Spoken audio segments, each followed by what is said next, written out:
Good morning.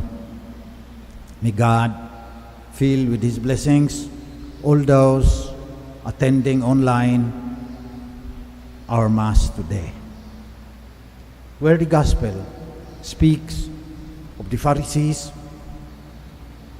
being very strict about the law and forgetting the core, which is love of God and love of neighbor. Many homilies today will focus on not being hypocrites, on the law made for the human being, so that the human being can relate well with God and with his neighbor. But since I was teaching Christology for more than 30 years,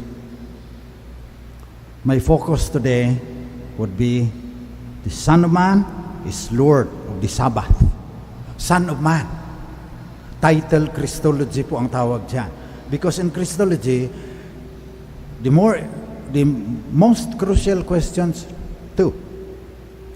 Who is Christ? What did He do for us?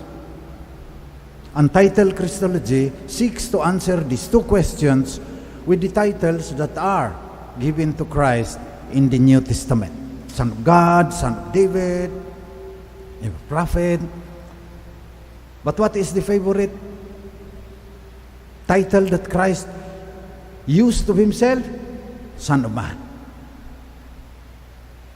Which many Christians do not really understand. And in fact, the exegetes tell us,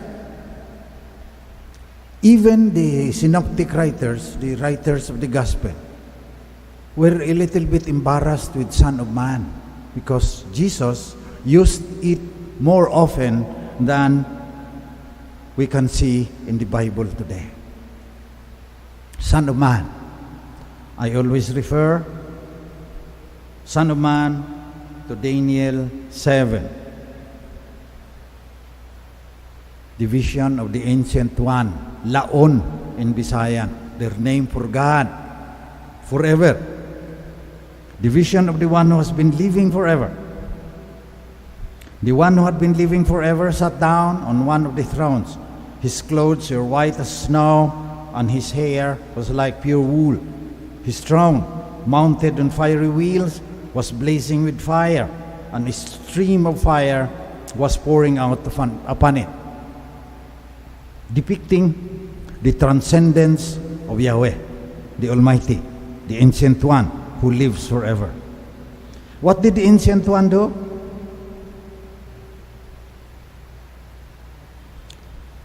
During this vision in the night, continued Daniel, I saw what looked like a human being. He was approaching me, surrounded by clouds. He was given authority by the one who had been living forever. He was given authority, honor, and royal power so that the people of all nations, races, and languages would serve him. His authority would last forever, and his kingdom would never end. So, when Jesus used Son of Man of Himself, He was referring to the Son of Man who was given honor and power and authority by the one who lives forever. And so, He is claiming that He is a transcendent being. When He uses Son of Man, Jesus means He is one with the Ancient One. I and the Father are one. Gospel of St. John. And St. Paul, reflecting on the self-identity of Christ, on how Christ looked at Himself, said in the readings yesterday, Colossians 1:15-20, the Son of Man is the image of the invisible God, the firstborn of all creation.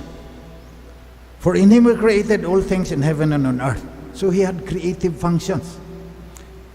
Whether thrones or dominions or principalities or powers, All things were created through Him and for Him.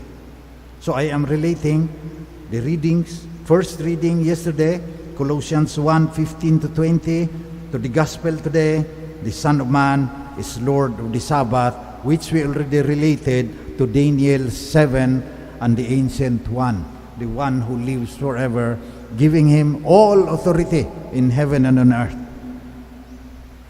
So St. Paul continued, He is the beginning, the firstborn from the dead, that in all things He Himself might be preeminent. Preeminent ang Son of Man. For in Him all the fullness was pleased to dwell, and through Him to reconcile for Himself creative function, redemptive function, reconciling not only human beings, but the whole universe to the Ancient One who lives forever, making peace by the blood of His cross, redemption, through Him, whether those on earth and those in heaven. So you will forgive my becoming Christology professor again, but I think we should deepen our understanding of Scriptures. St. Jerome, ignorantia scripturarum, ignorantia Christi. Kung hindi mo alam yung Bible, hindi mo rin kilala si Christ. Paano mo makonect yung Son of Man na ginagamit ngayon sa Gospel with Daniel 7?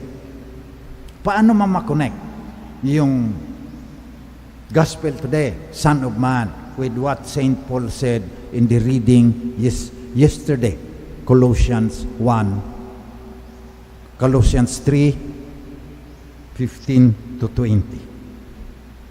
Colossians 1:15 to 20. Kababasa ko lang. Preeminent. The Ancient One in the Old Testament and God the Father in the New Testament willed that all the fullness of the divinity should reside in Christ. That's why He is the firstborn of all creation. All things were created through Him, and with Him, and for Him. So now, we are celebrating the Eucharist in the shrine of Jesus, the Divine Word. The Divine Word is the made flesh, is the Son of Man. And the Word was made flesh and dwelt among us. That's why He can save us, because He is equal to God the Father. He can pay for our infinite sins. He can save us. He could fulfill us. He could bring us to the kingdom of His Father, the Ancient One who lives forever. And the Son of Man, the Divine Word, the firstborn of all creatures, of all creation, He told us, this is my body, this is my blood. Whoever eats my body, drinks my blood, will live forever. We are commemorating, we are remembering what He said. And He is present with us today. Even if we are not in this empty church, very big church, only 4 seminarians are here, He is still present. Whether you are in British Columbia, whether you are in Dubai, whether you are in Southern Australia, yun yung laging nanonood mga taga Hong Kong, nanonood sa online. God is present. He lives forever. He is everywhere. He pervades the whole universe. And He is here with us today. The Son of Man who is Lord also of the Sabbath.